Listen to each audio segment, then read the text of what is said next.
I offer my humble pranams at the lotus feet of our beloved Bhagwan Sri Sathya Sai Baba. Saram to all. Thank you for joining us for today's healthcare webinar on dementia. Today's facilitators are Dr. Seema Azim and Dr. Shilpa Radia. Dr. Seema has been working as a psychiatrist at a Sussex District General Hospital for nearly 25 years and has a special interest in the coordination of physical and mental health of elderly patients. Since 2003, Dr. Seema has been involved in managing patients with dementia. Dr. Shilpa is a healthcare practitioner with a specialist interest in dementia and has been working at a GP surgery for 12 years and for the Memory Assessment Service in East Sussex for the last 6 years. Dr. Shilpa sees patients referred to by the GP for assessment, diagnosis, and management of dementia. I pray today's webinar will be of help. Please keep safe and look after yourself. I now hand over to Dr. Seema and Dr. Shilpa. Jai Saram. Welcome to our session on dementia. My name is Krishna Radia. I am a recently retired GP. The presentation has been put together after talking to several families who have had first-hand experience of the problem. The first part of the presentation is by Dr. Seema Azim and will cover clinical aspects of the disease. This will be followed by assessment and management of dementia by Shilpa. It will take you through the journey of what happens after presentation to the GP. If time permits, we will take some questions. Over to Dr. Azim. So good evening, everyone. My name is Seema Azim. I'm a consultant psychiatrist working in Sussex. Today, I wanted to do a presentation on dementia, about its causes, how it's diagnosed, and what treatments are available. So what is dementia?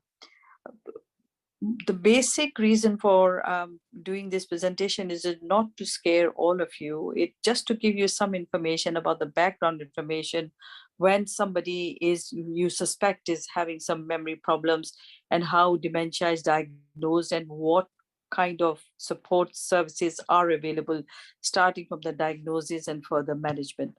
So what is dementia is that it's not a natural part of aging, but it occurs when brain is affected by a certain disease. Dementia is presented with multiple symptoms, and there might be some changes that might be very small to start with. And as the disease progresses, that you would see that it becomes more and more prominent. And it is a progressive condition, and it does eventually affects the daily life of the person and people around that person affected. So I'm going to go perhaps little by little about how it is presented in terms of symptoms. The first of all is the memory loss. For memory loss, they will have difficulty to remember things. For example, not being able to recall recent events or any information that may have been given to them, but they will be able to remember things from long ago, which we call long-term memory. You will notice that they will be repeating things in conversation on, and so the person who they are asking questions, they would have to repeat the same answer on and on. And sometimes it can be quite frustrating for the family and the carers. Then there's a difficulty in thoughts. They would have problems in concentrating. It's difficult to process lots of information in one go. So they would have difficulty in following series of steps, difficulty in grasping new ideas, solving a simple problem. And they would be struggling with familiar tasks like, following a recipe, managing their bank accounts. Language is also affected. They would have difficulty in finding the right words. They would struggle to follow a conversation, and sometimes they would also misinterpret things that they have heard. There will be confusion They might present with confusion, like losing track of time, date, or season it is. They would sometimes may get lost, even if in the familiar places and not knowing where they were. There, it is also associated with having visual difficulties. For example, they would have problems judging the distance. For example, going on stairs, they would not know whether there is a next step ahead of them or not. And sometimes they would have misinterpretation of the patterns or the reflections in the mirror as well. And the late stages, they would have difficulty in recognizing themselves in the mirror. And mood and emotions, they are also affected. They would be unusually anxious. That would be noticed by the family. They will feel sad, frightened, irritable, or would get very easily upset, and would lose interest in things, and they will be becoming more and more withdrawn.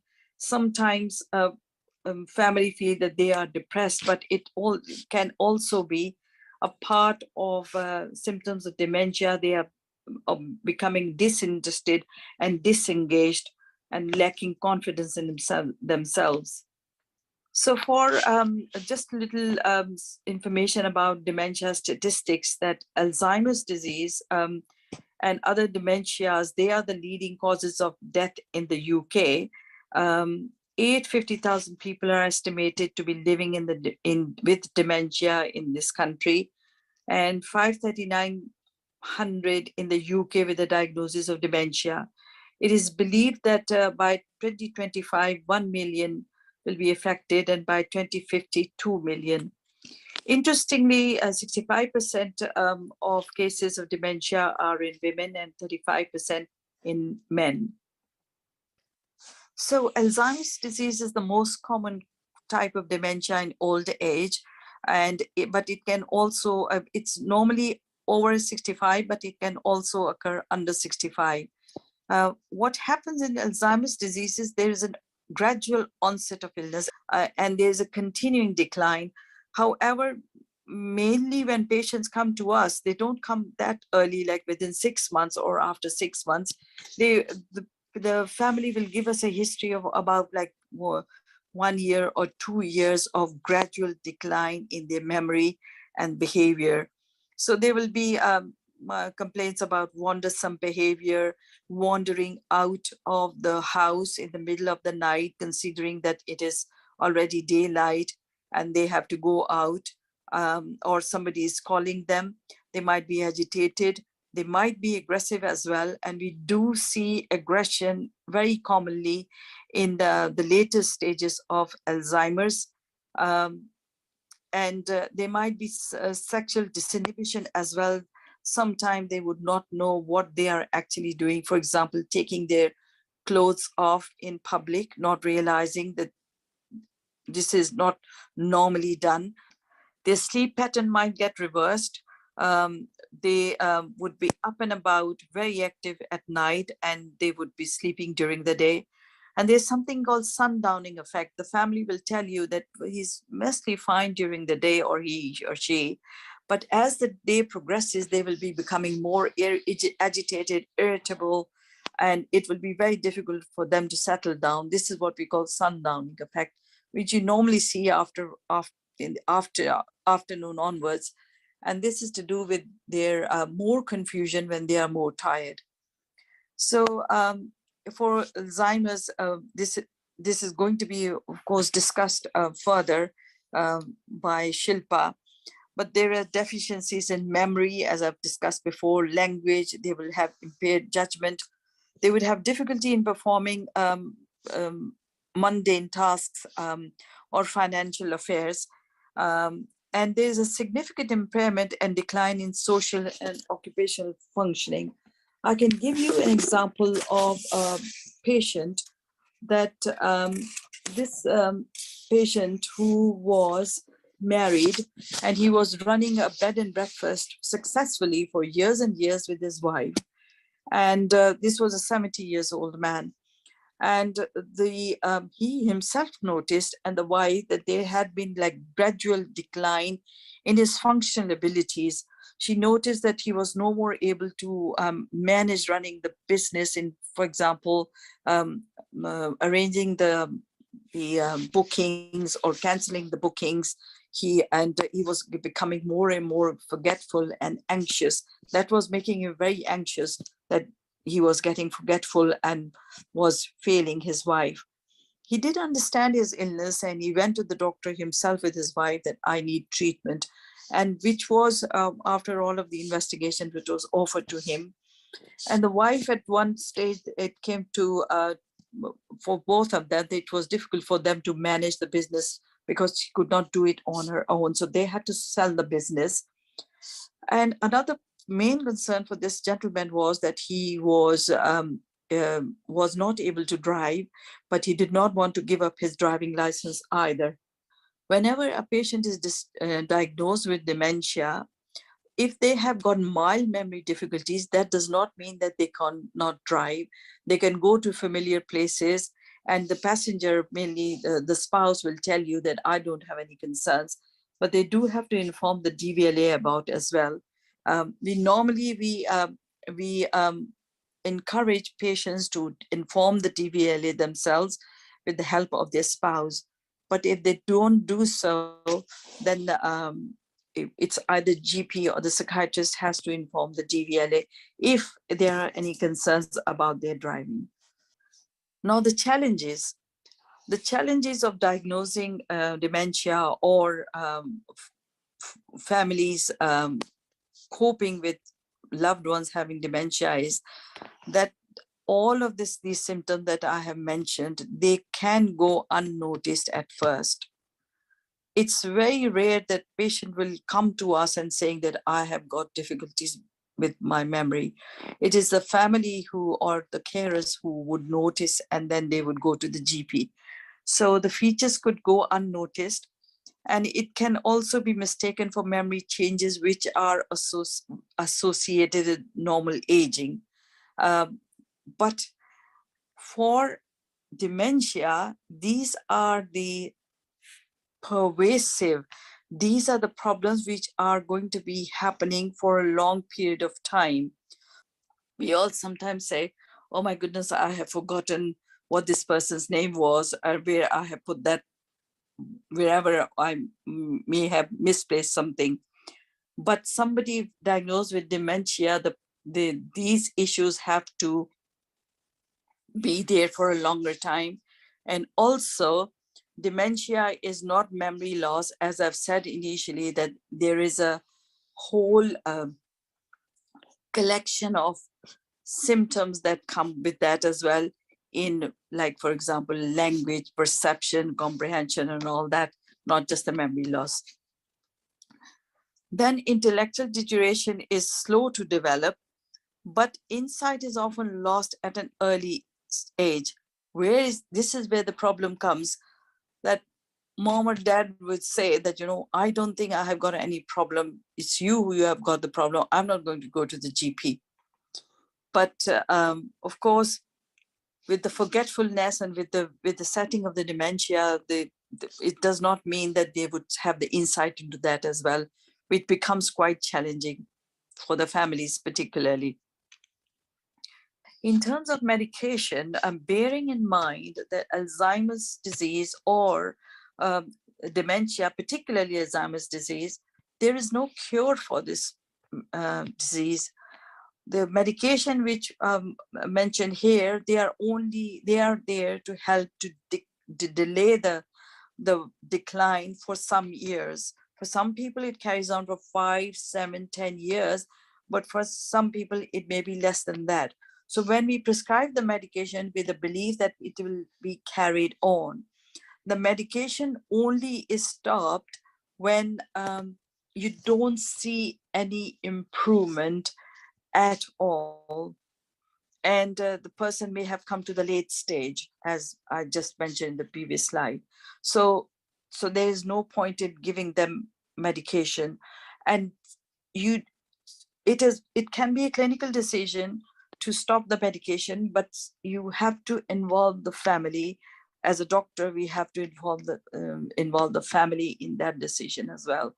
because sometimes people, the family are more psychologically dependent on that, thinking that it might revert the illness as well.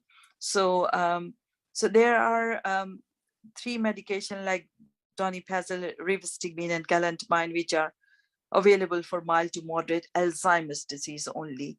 The number 2, rivastigmine, is available in patches as well, which becomes useful if somebody does not like to take medication, or they don't remember to take the medication. So if carer input is arranged for them, to someone to come and apply a patch, which is for 24 hours a day, so that helps. Otherwise, the effectivity is almost the same. Memantine is as a medication which is used for moderate or severe disease, more for when there is aggression.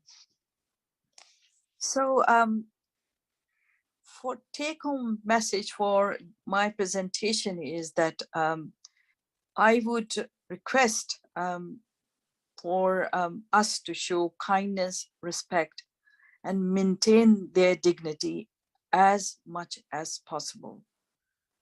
Because it is a condition that it changes not just the life of the person who has been affected by it, but it also affects massively the lives of the people or the family members around them.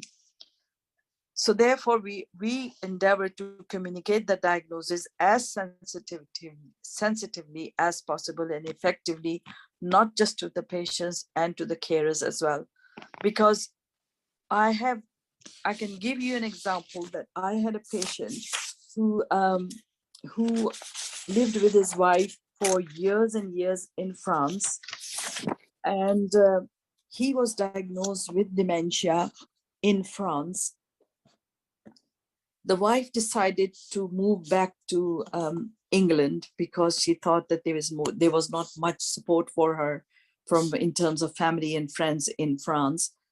So they moved back down here. The patient did have some insight that he did have dementia, which caused depression as well. But he was very, very reluctant to take the medication, and all the anger was directed towards the wife, that why was she making him to take the medication. So when they moved to England, and she was referred by the GP to us for the assessment, the very striking thing the wife had said that when the husband was diagnosed with dementia, she lost him, but she also lost all of the family and friends, because people they were so anxious, they did not know how to behave in front of them. So they just started distancing themselves from them. So therefore, this is a very sensitive issue, and it can, as I've said, it affects the patient, but the family as well. So therefore, they need to know what services are available for them to support. For the person and families, one of the most basic fears is loss of function, as I've said, loss of independence, which leads to incoherence in a sense that they cannot communicate any of the issues that they have. So they have to rely on others to understand what is actually happening with them. I can give you an example. I have a patient in a care home who had been screaming and shouting whole night, and the nurses did not know how to manage. So we were involved through the GP, and to the extent that his voice had become hoarse. So there was medication that was started, like a very small tranquilizer in a small dose, to help him with his behavior. He became very sedated with that, so he has developed side effects. We had to stop that. And the nurses said that what they had noticed was that he was just touching his ears. So what transpired was that he had very, very hard wax in his ears. So that got treated, and that also helped with his behavior, not completely, but to a large extent. So leading to incoherence is that, they won't be able to communicate their problems to you. They might have constipation, and that would be depicted in a sense that they would be displaying more and more anxiety, agitation, aggression, or confusion. They might have urine infection, which is very common because they are not much mobile. That leads to urine infection as well. And so the symptoms are primarily emotional and behavioral rather than physical. So therefore, that's something that these are the take-home messages that it is difficult, I know, for families as well, but somebody has to have a clear mind to how to manage and cope around them. Shilpa has done a wonderful presentation, which I have seen, and she is going to explain you more what support services are available for the patient and the families when they come across this situation. Good evening, everyone. My name is Shilpa Radia. I'm a practitioner with a specialist interest in dementia. I have been working in this field for the last 7 years for the Memory Assessment Service. Following on from Dr. Azim's presentation on what is dementia, we will now look at the assessment, diagnosis, and management of this condition. A patient can present to the GP with any of the concerns described in this picture. For example, difficulty with routine tasks, such as using the remote control of the TV, or getting lost in a familiar place, such as your local supermarket, or forgetting names of people that you have known for a long time, such as your children or partner.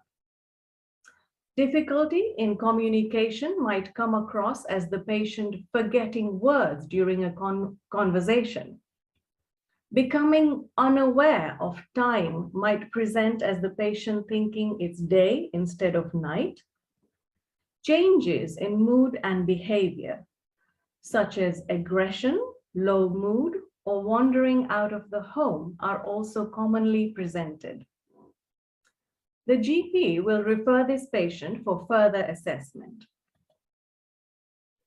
The referral from the GP must include medical history. This includes active problems and significant past problems, such as a stroke. List of your current medication. This helps us to check for any contraindications or interactions when prescribing a new medication. Blood tests. These must be done in the last 6 months and should include a kidney function test, liver function test, thyroid function, full blood count, folic acid, and vitamin B12. Vitamin B12 and folic acid are particularly important. Studies have shown that vitamin B12 and folic acid deficiencies are common in the elderly. And these levels must be corrected because they play an important role in a healthy brain and nerve function. Finally, we need a CT scan of the brain. Brain scans can show evidence of vascular changes that often occur after a stroke or multiple TIAs. It can also show the extent of brain shrinkage in specific areas of the brain and any changes to the blood vessels. The day of the assessment. The assessment typically takes 1.5 hours. We prefer the patient to be accompanied by a family member or a friend who has known them long enough. This is because we want to gather the history and changes in the patient that has been noticed by a family or friend. But remember that the first part of the assessment can be carried out without the family or friend present, during which the patient has a chance to talk about their concerns privately and answer questions on sensitive subjects like depression. Please do not forget your hearing aids and reading glasses, as the assessment involves a fair amount of reading and writing. Bring a list of your current medication and let the clinician know if you buy anything over the counter from the pharmacy, such as vitamins, herbal medication, or homeopathic medication. Finally, don't panic. If you don't know the answers to anything, it doesn't matter. Just do your best. So what happens during the assessment? The assessment usually starts by taking a history from both the patient and the family. We will ask about how and when your symptoms started and how they're affecting your life. We may ask questions like, when did you leave school? What jobs did you do after leaving school? Getting an understanding of the level of education is important, because sometimes there are patients who have had very little formal education. And in these situations, we take into account that they may not know how to spell or write or do certain maths type of questions, which do come up in the Addenbrooke's test. We take this into consideration when calculating the final score. We look at the physical history, which includes vision, hearing, and mobility. Hearing is very important because if, for example, a person cannot hear, then how are they supposed to recall a conversation from last week? They never heard it in the first place. Therefore, make sure elderly people get their hearing and vision checked regularly. We carry out a depression screen, which consists of 15 questions around your mood. Examples of questions can include, do you feel happy most of the time? Do you feel worthless the way you are now? This tool is useful in identifying patients who may be suffering from low mood, anxiety, or depression. And if they are, then it needs to be managed or treated first. Activities of daily living. This part involves checking if the person can perform routine tasks without assistance, such as using the telephone, going shopping, cooking, doing basic household tasks such as making your bed or doing the laundry, and can they handle money and manage financial matters independently. We also ask how they travel. Are they driving independently? Can they use public transport if necessary? Or do they not go out unaccompanied? Going through the activities of daily living gives us an understanding of how the patient is managing with daily tasks. If he or she is struggling, we can refer them to the relevant services, such as adult social services, occupational therapists, or for a falls assessment. Finally, the Addenbrooke's test. Let us look at this in more detail in the next slide.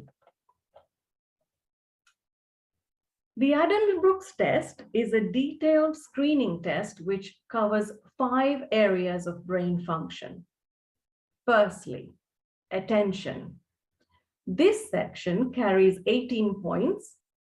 Questions could include asking the patient to tell us what today's date is, name of the town they live in, or repeat 3 simple words.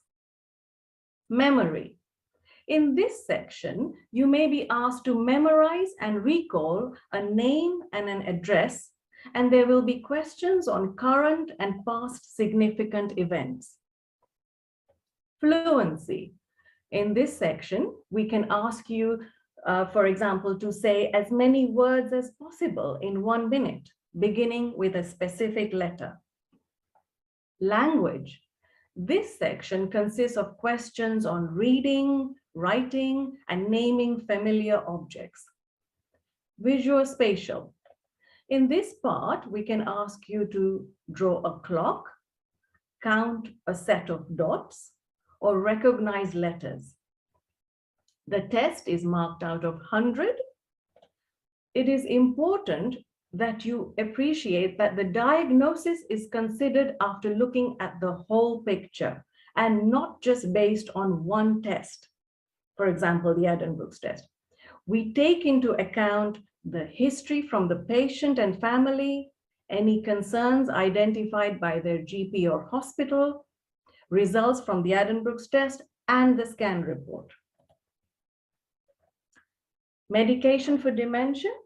Once diagnosis is confirmed, we will offer medication based on the type of dementia. Patients are discharged by the Memory Assessment Service once they are stable on their medication. They will then be monitored regularly by their GP. Please note that there is currently no drug to cure dementia, but there is medication that may help relieve some symptoms or slow down the progression of the disease. Medication is only one part of a person's care. Non-medical treatment is just as important in helping someone to live well with dementia. So interventions that will help improve the quality of life in dementia. For the following interventions, there is scientific evidence. This means that research has proven that doing some or any of these activities can be beneficial to people living with dementia in terms of improving their quality of life. Exercise. Do activities that improve strength, balance, and flexibility at least twice a week. For example, yoga. If you can, try doing 30 minutes of moderate intensity activities 5 times a week, such as walking or cycling. Most importantly, reduce long periods of just lying down and sitting. Diet. The Mediterranean diet, which is rich in fruits, vegetables, cereals, and low in red meat and sugar, could help reduce risks of dementia. Social activities and clubs. This is all about interaction with others. Staying active and involved can help reduce feelings of stress and boredom. So join a club and do activities that you enjoy. Activities that frequently happen at dementia clubs include singing for the brain, quizzes, chair exercises, yoga, learning the computer, coloring, and painting. There will be something for everyone. Dementia clubs also offer the opportunity for carers to meet other carers and share their experiences. Reminiscence work. This involves talking about things from the past using prompts such as photos, familiar objects, or music. Music therapy. There is evidence that music helps to improve the psychological aspect of an individual. For example, it can be used to improve mood, regulate emotion, and relieve stress. Any sort of music is beneficial. For example, singing in the choir, or going to a regular bhajan session at your local community center or temple can encourage social interaction and helps the person connect with others of similar interest. The same goes for art classes. For the Asian population that is listening today, I have come across dementia clubs that regularly celebrate Indian functions, do Rangoli patterns during Diwali, and serve Indian food on special religious occasions. Life story work. This can be done with a family member or friend, where a scrapbook is used to record details of the person's life. You may also use a mobile phone or a video recorder to record the person's life story.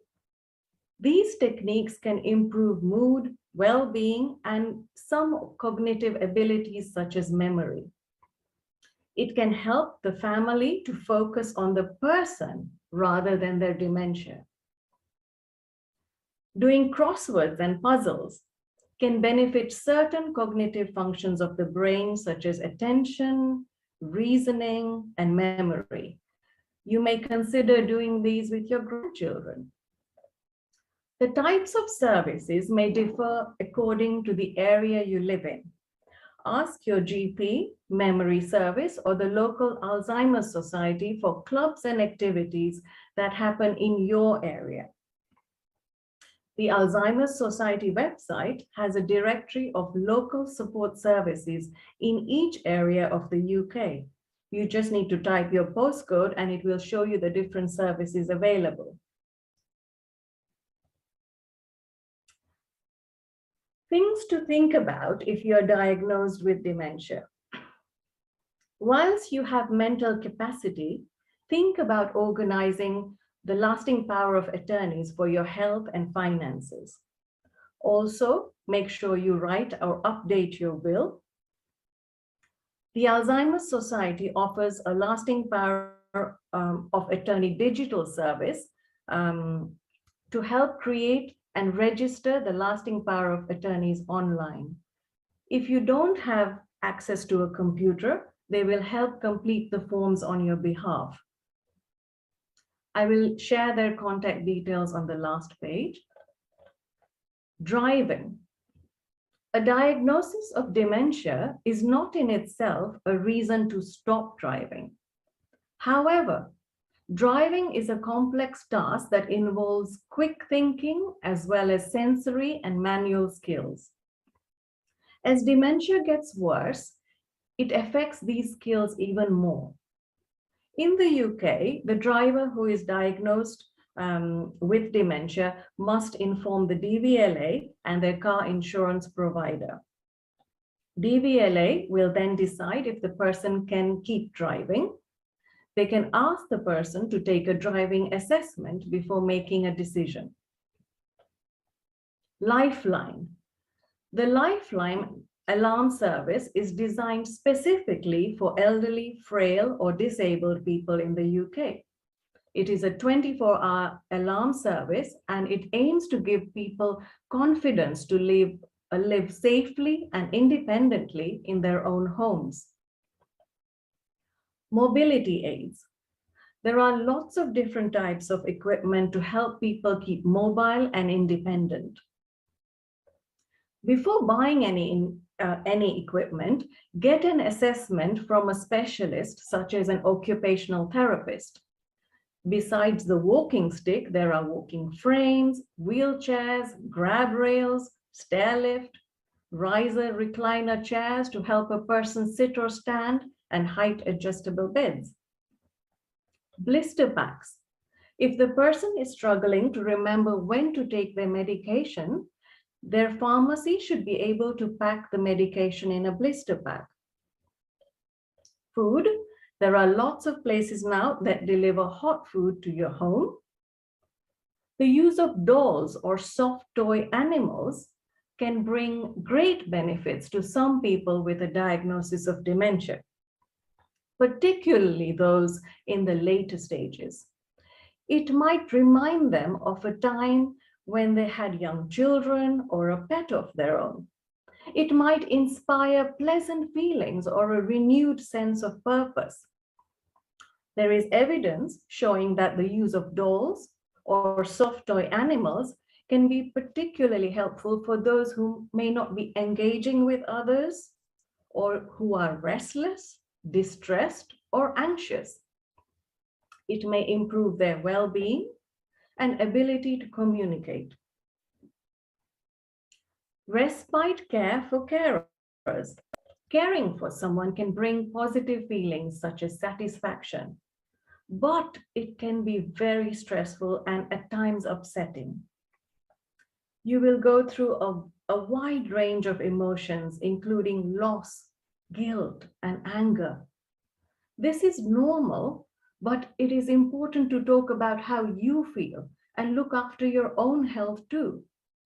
This will benefit you and the person you care for. Make sure you have some time for yourself during which you do things that you enjoy. There is lots of help and advice you can get from carers, support groups, Alzheimer's Society, Carers UK. Advice is available about financial matters, respite, practical support, looking after your own health, and using technology.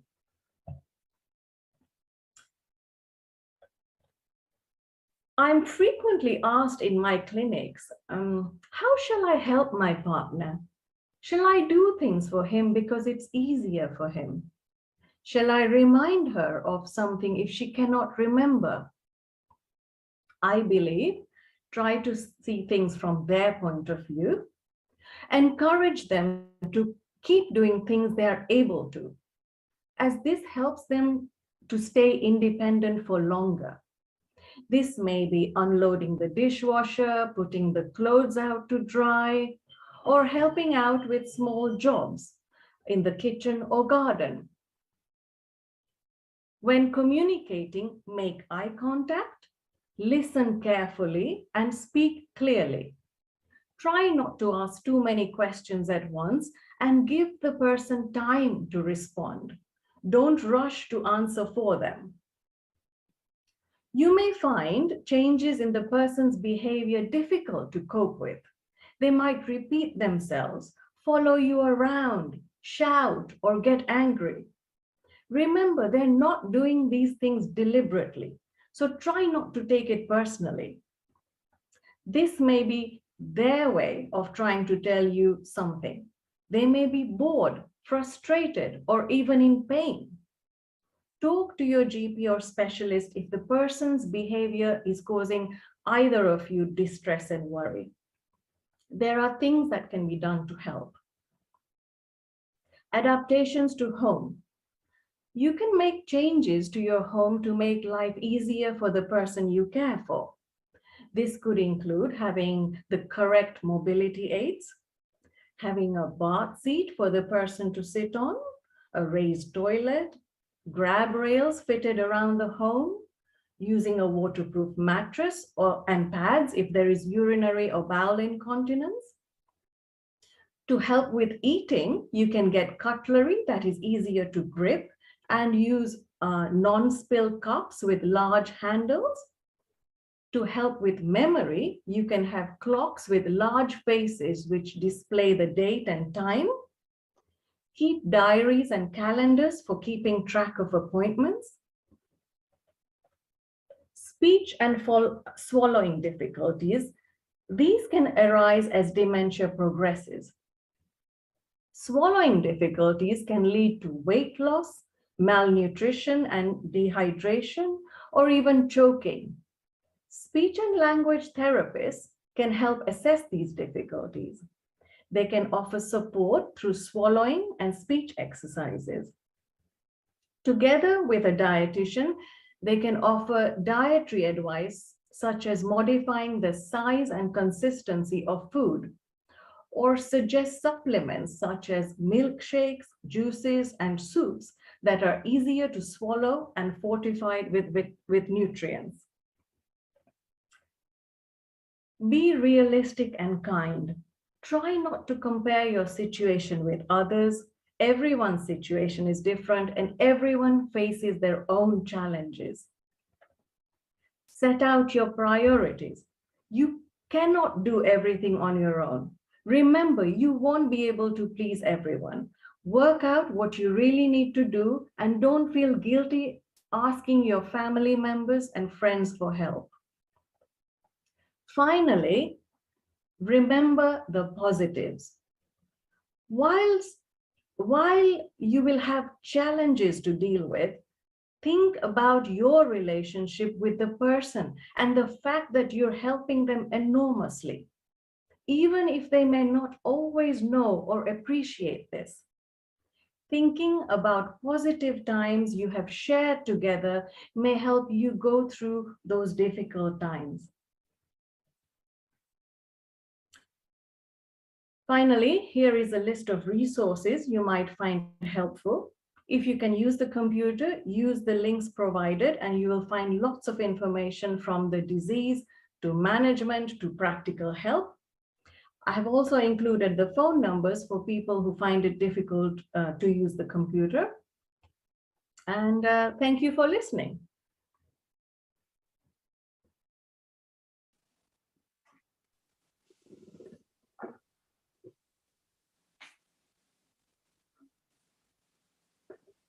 Thank you very much, all of you, for listening to our program and for feedback that you've given us to us in questions. It is very difficult to do justice to a big topic like dementia in 40 minutes. We have picked out a few aspects of things just to give you a flavor, and we are going to punctuate it with some questions to see if we can fill in the gaps. The first question that I've got is for Dr. Seema.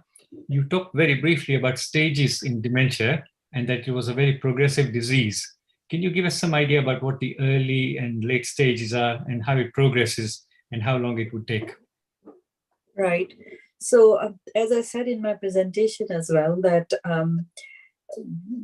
although one has to have at least 6 months of memory decline before we start doing the assessments. However, when patients come to us, it may have been already late, like they give you a history of 1 to 2 years.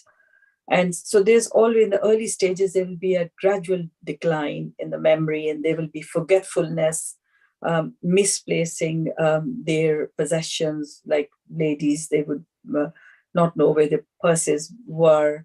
They might lose their keys as well, lock themselves out as well. Then there will be difficulty in performing the everyday tasks, and that would be noticed by the family as well, that they may not be able to sequence whilst cooking or doing any other housework. For example, if there is a new machine in the house, they may have difficulties in operating that machine.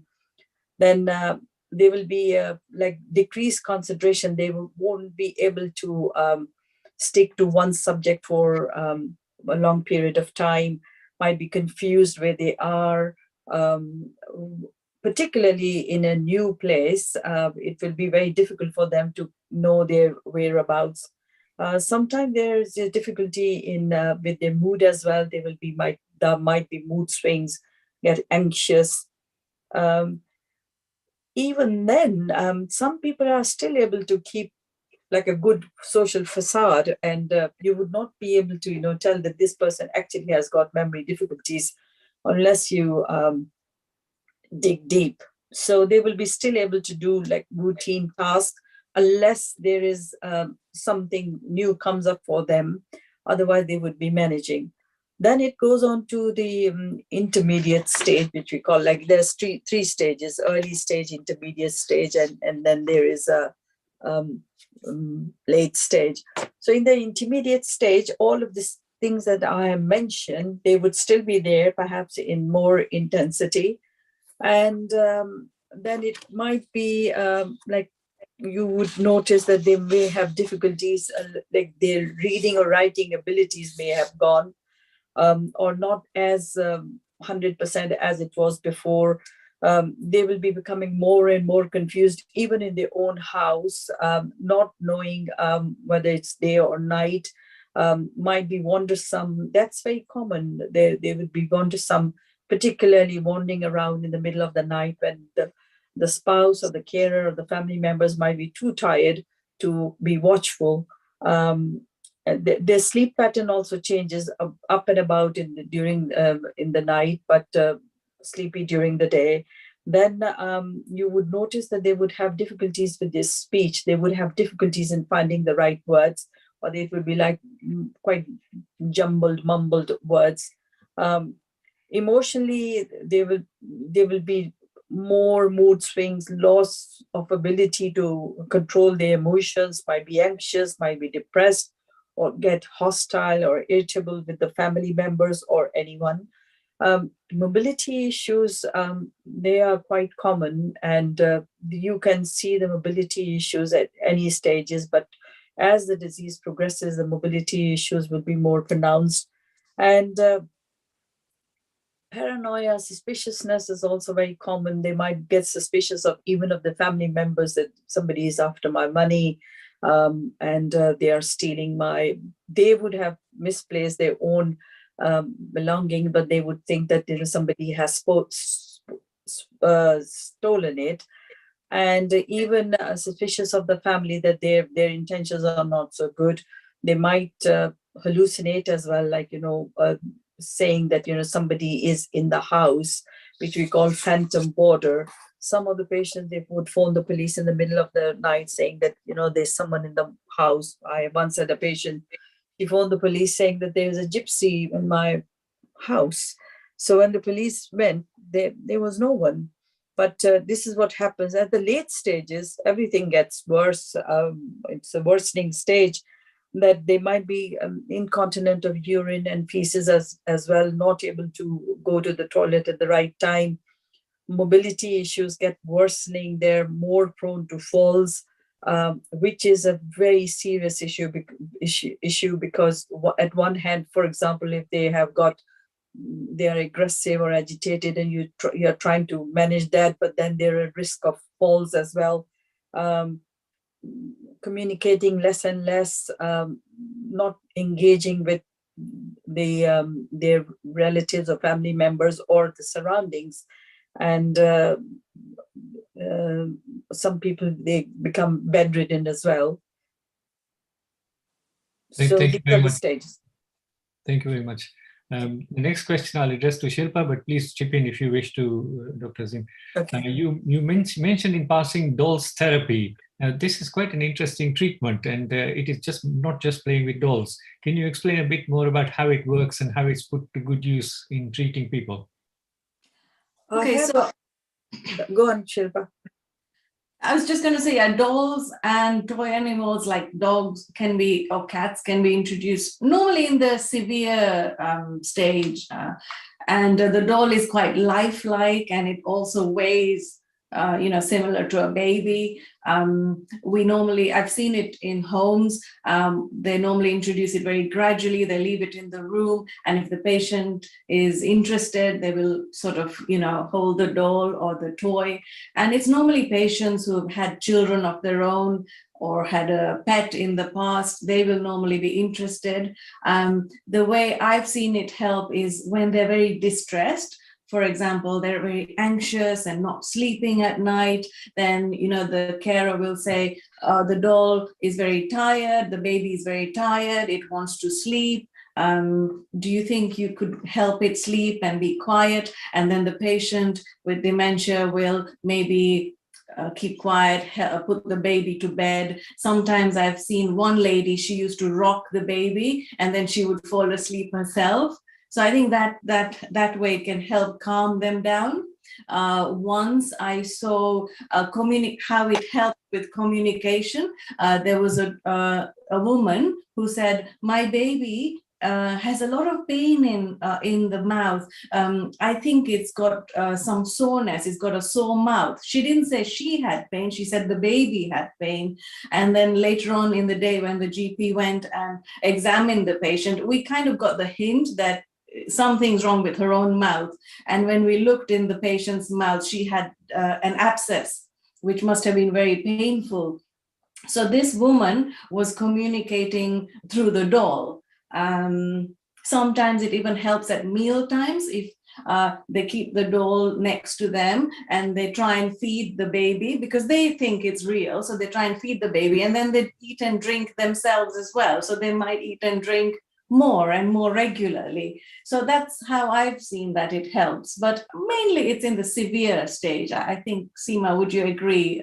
Yeah, I totally agree with you, because it's mainly in the late stages, and then sometimes it's so comforting for them that they would be just holding the baby, because those dolls have got the weight of a average baby. Yeah. Yes, yeah. And they would be just stroking them. There you can see them, talking to the babies as well. So it's quite comforting for them. There are, for example, I have seen that occupational therapists normally organize those for if it is needed for any patients. And they are all in all colors and sizes, so that it's not just that Caucasian dolls, but like African and Asian as well. And it is very therapeutic. I have a patient who has named the baby, and staff feel that it maybe that might have been her daughter's name. And if she is like in an agitated stage, they would go and tell her that, you know, you're going to wake the baby up if you shout and scream, and that really goes well for her. Thank you very much. That's very, very interesting and useful. People with dementia obviously get unwell just like anybody else does, and it is not very easy for them to communicate or for us to spot it. I think they call it delirium or something. Can you give us some examples of what sort of problems they have and how the family can pick so that they can get help from the GP or somebody else? Right. Yes. I mean, delirium is like there is a sudden onset of confusion, and which you will notice that it will be different from someone who has got memory difficulties. Especially the early stages of dementia, they are still able to hold a conversation. If you ask them a question, they will be able to comprehend the questions and they will answer you in the right manner. But if someone is confused in any stage, they won't be able to understand what you are saying. So they will be confused. They might be disorientated as well. And family do notice that this is something out of ordinary, which is happening to mom or dad.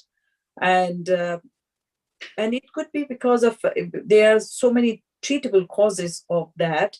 Could be simple urine infection, it could be constipation, it could be chest infection. It could be that they might have taken some medication that they should not have, particularly those who are living on their own, or they may have missed some medication, or like, you know, if they're diabetic, and it might be that they have uncontrolled diabetes. So, for example, we touched upon thyroid as well. If they have hypothyroidism, where the hormones levels go down, that is also presented as if somebody has got dementia. They will be confused, disorientated, not able to make sense of what they are talking about. There's something called depressive pseudo-dementia as well, that somebody may have depression, but they will present as if they have got dementia. And how you differentiate that of course, you know, history is very, very important, how it started, what was the reason behind it, particularly in case of depression. And if someone has got dementia, and if you are asking, doing the memory test on them, they will actually make every effort to answer, whether it is right or wrong answer. Because they are not aware of it, they will give you an answer. But if someone has got dementia, depression, their answer would be, I don't know. If you ask them, you know, what date it is, do you know what year we are in? And they will be so disengaged, not interested in the environment.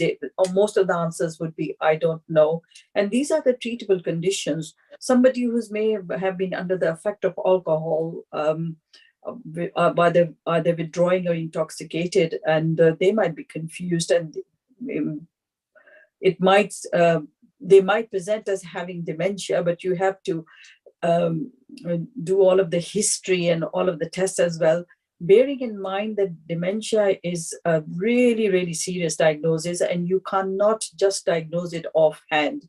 You have to have all of the extensive investigations done. It is mainly a clinical diagnosis, but as Shilpa has mentioned in her presentation, that how all these investigations, assessments go, and they have to bring their hearing aid and the spectacles as well, because it takes time, and then the history from the family as well. And lastly, are you able to tell us something about advanced care planning and what it involves and how it's dealt with in most people when the diagnosis is very firmly made and deterioration is absolutely certain? Yeah, once the are you asking me the question? Either of you can answer. Okay. So once the diagnosis is made, of course, as I have said in my presentation as well, it's a very serious, sensitive matter, and you have to discuss with the family. We don't see them on their own. We would get the family involved as well. As dementia is there is a treatment available, but there is no cure, so it's just for the symptomatic treatment. And as so there is non-medical treatment available as well. And therefore, we work very closely with the social services and get them involved quite quickly that what would be the social measures that need to be taken into place for them to carry on living as good, having a good quality of life as possible. And so these are the matters that they are discussed with the family.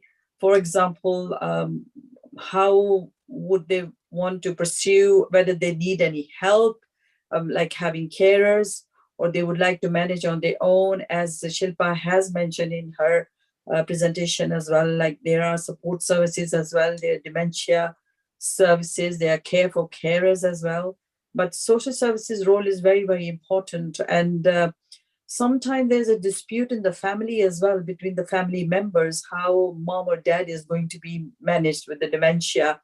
So therefore, especially in early stages of dementia, the patient is suggested to think about power of attorney and who would they want to give all these rights to decide for their health and finances.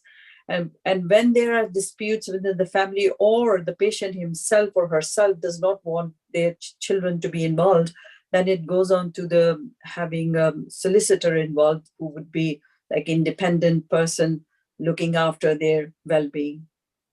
Thank you very much. Shilpa, can I ask you two very brief questions because we are running out of time. You mentioned the Edinburgh's test. Does the test reflect the cultural and language difficulties and things like that? I know you mentioned that it is only one aspect of the diagnosis, so it's not be all and end all, and doesn't give you the diagnosis. But how do you gear for people who cannot speak the language, or might not know who the Prime Minister of India, President of USA is, or something like that? Yeah, it's tricky right now. In the UK, I think we only have this one test, which is in English, where assuming the people have been here long enough, but we can take it into account. So if somebody said, I only moved here last year, she's moved from India, let's say, and she has no idea about who is the Prime Minister, who was the first woman Prime Minister, then we can take it into account. We will remove those sort of questions. We can also get an interpreter. I've had that in the past. People come with someone who can speak both languages. So yeah, that can be done. And I think, go on. I was just saying there is a research being done about this particular thing. And I know in Manchester, for example, they have looked at the Asian population and they have made questions specifically that a person from the Asian background will be able to answer. But it's very difficult to cater for, there are some Asian people who come from India, some have come from Pakistan, some have come from East Africa, and they will all have, it's very difficult. But I think there is one in the progress, which is there are more Urdu questions, for example, recognizing Urdu letters. So it is coming. There is research being done on this. I think the important thing is that the diagnosis is not just made on questions. So it's lots of other aspects to make it. And it has to be like a holistic approach as well. I can give you an example. I have got a patient who's in a care home and she's Hungarian. And she was being looked after the diagnosis was made by the family. Like, they were looking after her and they carried on for 3 or 4 years. But that came to the state that they could not manage anymore. And now she's in a care home. She was creating havoc there because it was not her environment and she did not understand the language. So the home would contact the daughter, and she would come and talk to them and tell them, what she wanted. And then what they did was that they asked her about her interests, and she came out to be like a very educated woman from Hungary, and she was like a retired teacher, and they knew about her interest as well, classical music and all. So she provided all of that hobbies that she has had, and which was quite therapeutic for her to even the home offered the daughter if she wanted to work part-time, so that she could see a familiar face in the care home. So it was I thought that they were quite facilitating, but it is a dilemma, particularly for multicultural background. But as you're saying, that this is mainly a clinical diagnosis, and you have to have a holistic approach as well. And therefore, having information from as much sources as possible is very helpful in managing the future, how they are going to be managed and treated in future. Thank you very much. The families of the people suffering often feel very guilty when they have to bring in the nursing home situation or admit them into a special home, and the people feel very guilty about it. Can you reassure them that this is the best thing that they can do and how they can get involved with the care at the home? I mean, fortunately, this decision is not made by one person. If it comes to the stage that they need to go to a care home, we quite quickly involve the social services and do discuss with the family that this is what we are going to do. Social services get involved and they do the capacity assessment for the person, and to see whether what is their whether they have got capacity to make that decision that yes, they would like to go to a care home. And then if they don't have the capacity to make that decision, then it is followed by best interest meeting, which is arranged by the social services, and we only are invited there as an expert of our assessments that far. Family, of course, members are involved in it, then the social services and the mental health services. And then the meeting is held, and in the best interest for that patient, the meeting is held, and it's the social services who finally decide, with the help of the family, what would be the best for them. So it's not just one person's decision. Thank you very much. I'll ask you just one more question before we conclude. You mentioned that there's medication that is given to people for this particular problem. And quite often when people think it's not doing any good or there's no visual sign of any improvement, should they continue taking the medication or should they not bother? And how compliant should they be with giving the medication?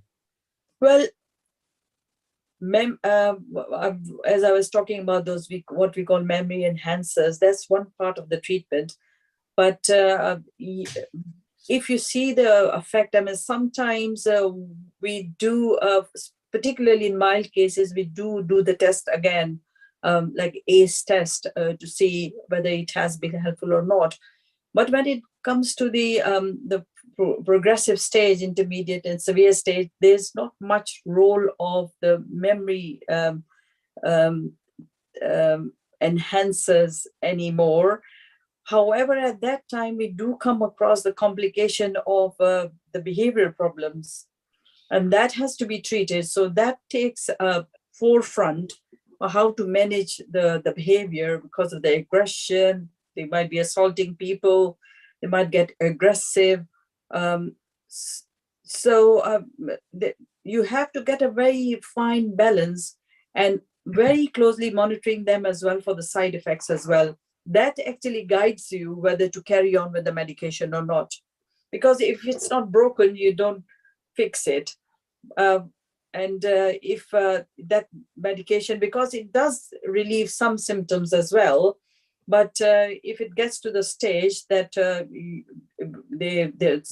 dementia has been worsening, you start cutting down on the medication as much as possible, because it comes with lots of other, they might have many other physical problems as well. So taking that into consideration.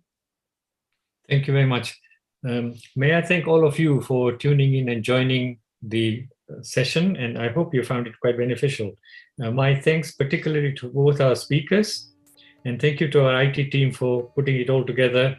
But most importantly, thank you to our beloved Swami, without whose grace nothing could happen like this. So, Sairam to all of you, and good night. Thank you very much for having me. Thank you very much. Thank you.